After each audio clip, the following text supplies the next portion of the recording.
A very good evening all. I'm Vidyalaya and this is the Wednesday night Vision of Asia episode. Welcome to our exclusive coronavirus pandemic report, our ongoing coverage of essential information as well as updates on COVID-19, its national and international impact and measures. We are filming here at our studio located in New York City, which is now seeing some of strict and needed steps and pathways to combat this COVID-19 crisis by local and state governments. The popular Jacob Javits Center is partially starting to be converted into a temporary hospital during this time of pandemic. We want all Americans watching us to keep up with all state updates and also cdc.gov to learn most recent updates on disease prevention and stats. Current count state over 400,000 cases globally with more than 17,000 deaths. The World Health Organization is calling for global political commitment to change this trajectory of coronavirus pandemic, urging countries to take both defensive and attacking measures. India has now announced that, as stated, a 24-hour nation lockdown is happening in the world's second most populous country. From Britain to parts of Europe, Asia and other nations, this virus is truly halting the everyday life of millions of people across the globe. Again, we urge all our viewers to take measures of stay, stop, save. Stay home, stop the spread, and save lives. We again admire and thank all individuals that are still working round the clock, risking their life for the betterment of all. Saluting again our medical and healthcare professionals, especially during this time period. Email us on events@itvgold.com if you are a medical professional and would like to address your South Asian American community on COVID-19. We look forward to featuring more leaders from the fields of medicine and others. Also connect with us on Facebook at ITV Gold if your nonprofit association is helping community during this time period. Calling on all food, education and empowerment-driven organizations. With most country on a lockdown, please stay safe and take precautions. Again, wash your hands and keep social distancing as a priority of the hour. We again hope for the best for all. It's now time to look at the headlines for the night with lots of important information on COVID-19 updates and resources. Let's begin with the headlines. Ekal Vidyalaya urges community to support underprivileged children, featuring Ranjani, Saigal, ITV Gold Skype. Vibha non-profit on COVID-19 resources, updates featuring Keyur, Shah on ITV Gold Skype. Dr. Tushar Patel on coronavirus pandemic, stay, stop, save, ITV Gold Skype, New York City. A lot more on the other side of the break. Stay with us on Vision of Asia, voice of the community. We'll be back shortly.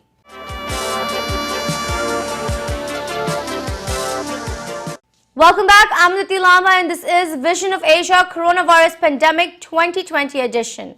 We have now another segment of our Skype interview featuring Ranjani Saigal from Ekal Vidyalaya nonprofit, who joined us from Boston. Ekal Vidyalaya works very closely with the government of India as well as other institutions to empower and educate rural and tribal India, providing opportunities of social, economic and gender equality. Ekal has been a pioneer through its programs of digital literacy, skills development, as well as holistic developments. Most of the nonprofit's effort and work has currently been put on a hold and impacted due to the coronavirus outbreak in India as well as the United States. Ekal Vidyalaya also had to cancel a series of concerts and fundraising events amidst the COVID situation here, and hence Ekal Vidyalaya now urges all to come together and donate for the most underprivileged children who surely will need all the help and resources to get them back on track. Here is our conversation with Ranjani Saigal from Ekal Vidyalaya, bringing insights into updates regarding Ekal urging on COVID-19. So Ranjani ji, as you were just mentioning, I wanted, hopefully at this point I can actually show the audience a scroll of each and every event of Ekal USA which has been cancelled. I went on the website and I saw everything one after the other after they were cancelling all cities and states. I know this measure must have not been easy, as you just said, for Ekal. I would like you to use this platform right now to just reach out to Indian Americans and maybe have them understand more the importance of these events and how that fundraising money has been enabling the lives of these millions of children that we're talking about, to the fact that last year, just in New York City, Ekal raised $3 million for these children. I know these events mean a lot to the foundation. A quick insight into how we can all still help out. That's fantastic. Thank you so much, Aditi. Actually, somebody told me this, and I'll use this quote. We are worried about us, right? And that's why we are not doing these events, or sometimes even donations. People are worried about that. And somebody said, but think of the impact it has on those people who need your money. Yes. Just your $365, may not make that much of a difference in your life, even though there's a lot going on. But still, if you don't give it, then it is going to be really a major problem. The big work that we have done in Yeah. giving education to these children. So think about it. In America, if 2.8 million children could not get education Yeah. anymore, Yeah. can you imagine the problem that would Yeah. be? 2.8 So, million we children. did That is a cancel the lot. programs, That is a but lot. I'm Yes, ma'am. sorry. I was just going to say we did cancel the programs, but we really, really hope our donor community and Indian Americans everywhere, please Yes. come forward and continue the donation. It's $1 a day to support a school. So if you could do that, and also the tablet initiative, I really want to emphasize that because if we have the tablets, so e-education can continue in our villages as Yeah. well. So it's $500 for a village to bring education, tablet-based education to India. So please go to our website, ekal.org. Any donation you do, that is the most important thing. When you're at home, somebody said when you give, you feel better. So while we are Yeah. all feeling a little down, when you give and see the smile on the children's faces, I am sure it's going to make your adrenaline, Yeah. make you happy. So. Definitely, and we need to make sure that those programs continue to keep on growing and to keep on adding, and those funds are so, so, so important. You're such a huge part of the Ekal team. Every year, you literally I feel like invest yourself into Ekal.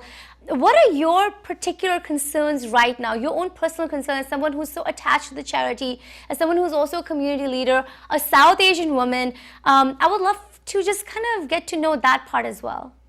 Yeah, no, I mean, I really am twofold concerns. One is that I hope, India is on track and there is no really, the virus doesn't take off. I Yeah. really hope our villages are safe. That's my number one concern because we have, we are in 100,000 villages and I really, really want to make sure that their health and their well-being is there. Number one. Number two, definitely, how can I make sure that hopefully, even though there are changes in the economy or I don't know what's going to come out of it, if it does, we really hope we can sustain these programs because we are so proud that, last year we hit our 100,000 mark, Yeah. people were so generous, Indian Americans and everybody was so generous. But Yes. now to sustain that each year is something that we really, again, I'm very hopeful, I'm very optimistic because I think our donor community is so generous, so compassionate. So those are my two things, but I'm very, very hopeful, for both. God is kind, and I'm sure she will keep all of us healthy and also hopefully help us move those programs forward. I so appreciate this positive spirit. I think, quite often while we are doing news right now, we're trying to keep up with the stories. Most of the stories are so concerning, and they are, the work is definitely needed. I truly appreciate this positivity. I think it's so important to have that, and I think that's the approach Ekal is doing. Another question to you is, some of the people have said, where is the biggest need of the hour in your program right now? If we were to invest into a program of Ekal, where do you suggest most people look into right now? I know you described the donation facilities as well, but where do you think people should really look into right now if they're looking about Ekal, if they're trying to learn right now about Ekal and they want to help underserved communities back home? I would say two areas. One is certainly the schools themselves, because the schools are what form the infrastructure upon which other programs are built. Right. And the second one is the tablet initiative. If we could just support these two, I think you would make a tremendous impact. The rest of the things are kind of, layered on top, and we can take that further. But these two are really, that schools are needed to keep the program going. Without that, I don't have Ekal going. So that $365 is very, very critical to me. And the more you can give, not just one school, if you can give 10 schools, please do so. If you can give 20 schools, please do so. And also, one thing I've seen is many people's events are getting canceled, like a Yes. birthday party, and people are Yes. saying, instead of the money that you spend on the birthday party, can you donate it? That's Yeah. something I'm hearing, and I'm really grateful. We have do-it-yourself campaigns on Ekal site, so if they want to come and do their own thing for their children to do it, that'll be great. And the tablets will really make it very easy for us to do much more in the future. How is the team in the US doing? The Ekal USA team, the huge chapters that you have in so many states. How are they doing? And what are some of their concerns? And also, are there any particular programs or works the Ekal Foundation is doing for underserved communities here right now as we're going through coronavirus? So two things. One is, of course, for us, it was a big loss to, send our kalakars back. We were really crying because they'd come all the way from the villages. It was a very, they were traveling around the country, and it was heartbreaking for us to, cancel that. But on the other hand, we had to do what we have to do, and we're feeling positive. About what we are doing in the US, we are partnering with other organizations. Our mandate, our 501c3 mandate is not to work in this area, but we are absolutely spreading the message about other organizations that are volunteers here who are specifically tasked for that, whether it be SEVA, whether it be any other thing. And also, for example, when the Consul General tells us about, the visa restrictions that are changed, or any information, any outreach, any support locally also, there are people, we are giving information about food pantries that are local, that people can go support. So it's outreach and enabling, empowering other organizations to do their job. That is our key, motto to help here. Yes, definitely. I think it's all just about bringing as many resources as we can and just really try to help out as much as it's possible. I really truly appreciate you for giving us your time here on ITV Gold. I know you had to come in on Skype from Boston. Let's now take a look at another edition on bringing the narrative of Indian American nonprofits and their role and impact during the coronavirus pandemic. We have now another edition of our recent Skype interview featuring Keyur Shah, director of Vibha, a nonprofit which believes in molding young minds and giving them the freedom to choose a better life. The focus of Vibha through its chapter in India is to enable the most underserved children of India, often children living on the streets and in the slums. The nonprofit foundation brings forth sustainability and transformation for the lives of millions of children. Keyur Shah spoke to us in much detail about the current updates of COVID-19 and its impact on Vibha's programs and the need to feed children in India as a top priority.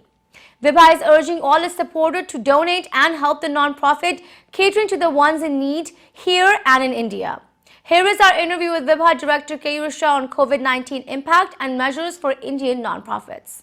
So, in terms of just helping, what I'm understanding here from a lot of nonprofits, and Keyur, I would love to get your opinion on this, is the biggest concern of the hour for many important Indian nonprofits is the fact that they are not being able to host their fundraising events. They're not being able to come up and meet up the requirements they need on a yearly basis. Is that something as a director you're worried about to really, have the funds at the end of this pandemic? How are these children going to be placed back into the system? Your comments on that? So as I mentioned to you, I think in one place we have been a little bit lucky that in India it's almost end of the year.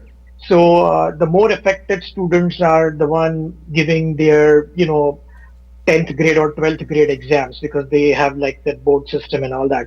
So we are focusing on those children more, making sure that they are getting the needs taken care of in terms of education and in terms of whatever training they need. Right. And on an alternate front, we have our partners, Power My Learning, and they have told us that they'll provide us some laptops, which we are trying to ship right now as we speak. So that way we can get them some extra help. So the process to send the laptops to India right now? I'm sorry? The things, the donations from the laptops is for the laptops are going to go to India. Yes, we are trying to ship the laptops to India, and they are preloaded with programs. What that does is, even if they don't have internet, they can still go and, practice their stuff. But again, that would apply more towards the English medium students more than anyone else, because at least currently we only have that program on our laptops. We have another question here, and I think it's so incredibly important, sent to us by one of our viewers. How are nonprofits currently taking care of its members and its volunteers and helping them continue their on-ground work, ensuring their safety and health?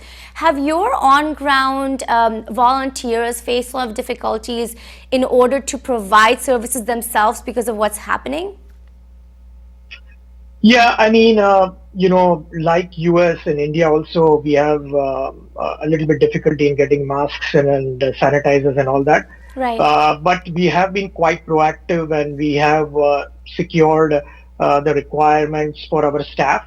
That is why they are actually able to go and deliver food and things like that where they are, which I just mentioned earlier. Right. And we also have volunteers working in pharma companies, and they are helping us out, with whatever needs and helping us fulfill our needs as such. Right. We are talking more and more about the nonprofit world. I know there is a lot that's going on in Vibha right now. I know certain parts of the projects are put on halt while we're going through this pandemic. But could you give us an insight into the projects you guys were currently working on up until March, and maybe programs or highlight into certain issues that we can all also contribute back into? I think right now we just want to know how we all, as a community of Indian Americans, help Vibha out. I think the best thing for all of us to do is stay calm, and then once we are able to come together as a community, obviously they can volunteer with us, participate in events, and help us raise more funds. Obviously, if they can donate right now, Yes. they are more than welcome to help us in that way. Other than that, I think is just staying focused, staying calm is all that we can do. Yes, in order to that, I have to ask you right now, I have you here from New Jersey, and you are a parent, as you said. You're a community leader, you're working in this. I have to ask you, as a South Asian American living here, how are you doing, and how is the community around you doing? And just a little bit on the sentiments of what's going on. We're just trying to figure out how the community is feeling right now. Yeah, I mean, on a professional front, I work in cybersecurity and in a healthcare company. So, what we are making sure that all our staff either have access to work from home, and some of them who have to come to work, they are provided the required stuff like masks and sanitizers and so on and so forth.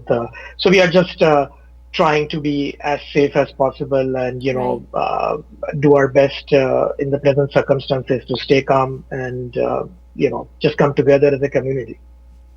Well, it was so great having you here on ITV Gold with us, Keyur. I really appreciate your time and your messages. Anything that you would like to tell our community? I would love for you to give a message out to the volunteers of Vibha that are working here and in India right now during this pandemic as well. But anything else you'd like to share? We'll definitely display the Vibha website so people know that they can go reach out. But your last messages. Sure. So in Vibha, we the foundation of Vibha is based upon 3 E's: educate, enable, and empower. Yeah. We strive towards creating a 10x impact for our donors by partnering with the government.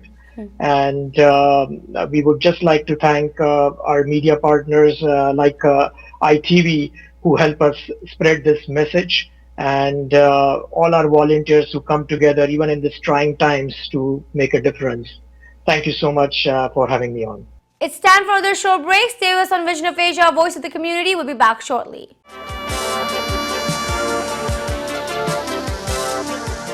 And welcome again. You are watching the Wednesday night edition of Vision of Asia Coronavirus Pandemic Focus. Continuing our report on the ongoings with COVID-19, we have more from Dr. Tushar Patel, leading medical professional who joined us via Skype from New Jersey, addressing South Asian Americans. The CDC is recommending that everyone does their part to help the country respond to this emerging public health threat, and has supported the nationwide effort to slow the spread of COVID-19 through the implementation of social distancing. FEMA, the Federal Emergency Management Agency, announced aggressive and proactive steps to address COVID-19, where the agency is helping several parts of the United States with health and safety actions. Here is what Dr. Tushar Patel had to say about the current updates, large numbers, and comments on the need of medical equipment and other significant concerns of public. Here is Dr. Tushar Patel via Skype from New Jersey. They're calling it the Janta curfew in India. So you, as a medical professional, also agree with that curfew in India as well. That's what you're saying. Absolutely. Unless you are non-essential personnel, you should stay home. Like the physicians can go do their surveys, nurses can do their surveys, law enforcement people can go out, but everybody else should stay home. And I think if they can follow that for next 10 days, I think the results will be tremendously different in India than any other countries we have outbreaks so far. Would you say to our audience that is watching you on ITV Gold right now that a lot of these measures are for precaution? It is to prevent, it is to really stop. Would you agree with that statement? Absolutely. Because there is no specific treatment, there is no vaccination. Right. The only thing you can do is to prevent this virus getting into you. How can you do that? Not going outside, washing your hands, covering your cough. I think these are the simple and easy method steps you can take. So I think that will shows tremendous improvement within next few weeks for this country. Another request to our people, especially in the US, if you have anything scheduled with your physician, if you are chronic care patients, if you have your routine physicians or dental visit or minor procedure schedule, which you can wait until this situation is resolved. I think if you can do that, you will do a big service to the hospital and the healthcare professionals, because I think the resources and the staffing they have to use on you, they can use for something else which is acutely needed for COVID-19 response. So my request to, unless you have life-threatening condition, postpone all the procedures, all the specialist visit, anything you have scheduled for next few weeks. Yes, I think that has been definitely been like a word that we have been hearing everywhere, is to avoid going outside as much as you can. If it's not a necessity, please stay inside. Help us stop the spread. Doctor, you are one of the leading medical professionals from New Jersey, one of the community leaders for the Indian associations here as well. What is your biggest concern as a medical professional right now? According to you, what are going to be some of the issues we will see in the next few weeks that perhaps our community or our medical professionals should be preparing for? I think we need to see the compliance from people to stay home. If they can stay home, isolate themselves. If they are sick, don't rush to the emergency room. Call the doctor before they go to the doctor's office. Simple steps, covering cough, washing your hands. I think all these minor steps, if they can take, we can definitely within next 2 weeks reduce the spread, reduce the containment, flatten the curve. We may see cases probably next few months, but I think as long as we can reduce the daily number and the mortality, I think that is the key right now for the government to ensure that everyone is safe to go out. Doctor, I wanted to take this platform while we're still discussing the impact of COVID-19 and other resources and other issues related to it. Mental health awareness has become a big topic for this week as well, especially with a lot of layoffs that have happened due to the economic fall in the country, as well as the concerns about this virus itself has caused so much chaos, anxiety, and issues in the community. How do you address this mental health crisis that is also developing right now? And as a medical professional, your advice to individuals that are feeling that stress, that anxiety? So as we all know, this is a very rough time. This is like a once in a lifetime situation for our country, public health crisis, especially unemployment, business shutdowns, or volatile financial market. These are the biggest concern. A lot of people are very uncertain and anxious, and I think this lot of anxiety can lead to depression, sleeplessness. Those are the main concerns for the mental health side. My sincere request is to focus, stay positive. Don't watch the news 24/7. Do something else. There are so many things you can do. Avoid negativity and negative message on social media. Do exercise. Go out for walks, jog, or cycling. There is no restriction on going on those things. Read books. Watch some movies, doing some yard work. I think these are some of the steps if people can take we can definitely reduce the anxiety, reduce the overall impact of mental health, because I think the acute mental health become chronic mental health, depression, and many other issues later on in life. And I think we don't want that. We already have so many mental health issues in this country, and I think we all need to work together, helping each other, and I think we can reduce the overall stress in someone's life. Definitely, and I really appreciate you for sharing that with our audience. I know it's not an easy time for a lot of us, and the situation is getting tense, and I believe one really is going to have to work from within to really find that strength. Wouldn't you say that, Doctor? Absolutely, absolutely. I think there are so many organizations, or even the gym, offer some virtual exercise or yoga or meditation. I think we should all get together and do some activities like that. And I think if we can do that, definitely we can reduce the stress level on many individuals. Well, thank you so much for your time here, Dr. Tushar Patel. I truly appreciate you for this follow-up interview. And that is all for the show for the night. Remember to send us your suggestions and get your voices and organizations on our show. Email us on events@itvgold.com or follow us on Facebook @itvgold. Also, subscribe to our YouTube channel to watch many of our popular shows for free. Thank you for joining us tonight from our studio in New York City. This is Vision of Asia. I am Aditi Lamba. Take care and be well, and please stay safe.